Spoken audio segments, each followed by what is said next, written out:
Hello, and welcome to the lesson where we will talk about how to maintain effective business communication. You remember that in our course, we do everything with the visuals and we develop your thinking skills and your language awareness.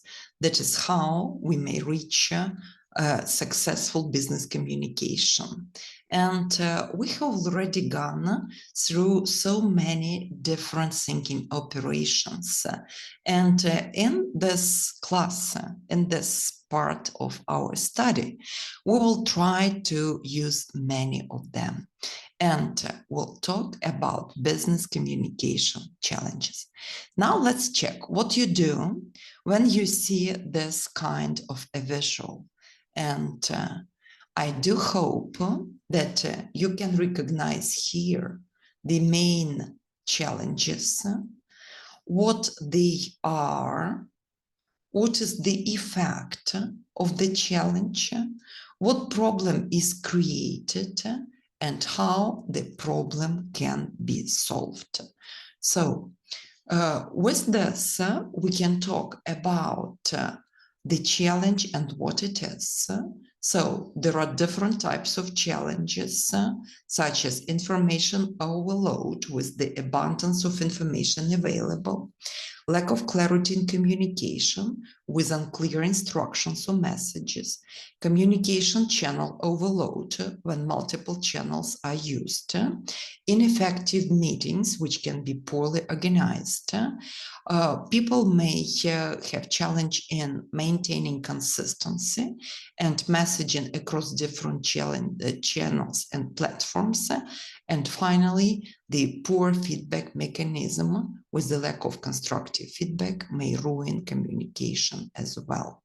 So you remember that for this, we used classification and description, and we also did some ranking because we talked about most important and less important challenges. Now let's add to this the effect and the problem, and we may say that information overload, which is the abundance of information available, can overwhelm employees, leading to reduced productivity and increased stress.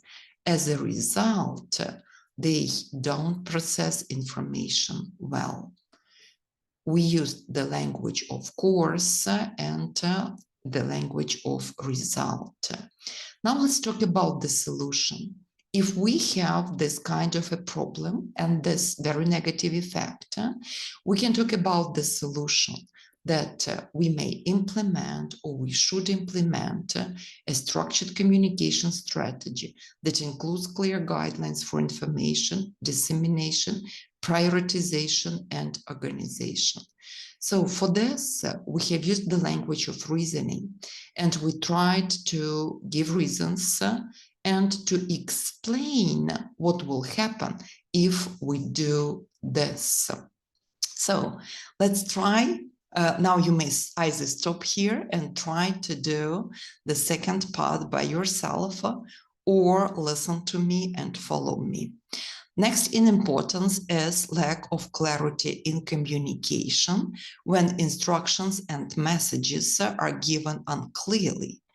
It results in misunderstanding when the lack of communication leads to missed opportunity and poor decision making. If you want to change this, you need to encourage the culture of transparency and openness, where employees feel comfortable seeking clarification when needed.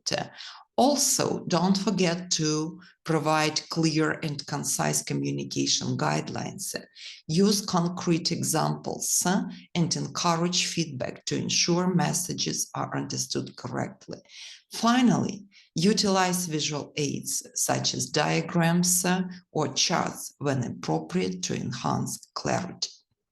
You see that now you can not only talk about types of challenges and their effects, but also you can give advice on how to cope with the problem and what may be done. So in your tasks, please try to work with the rest of the table and try to, like, let me show it to you again, and try to think of the challenges that you experience in business communication and try to think of the solutions. And I hope you will be able to give a really good advice. Thank you and goodbye. Good luck.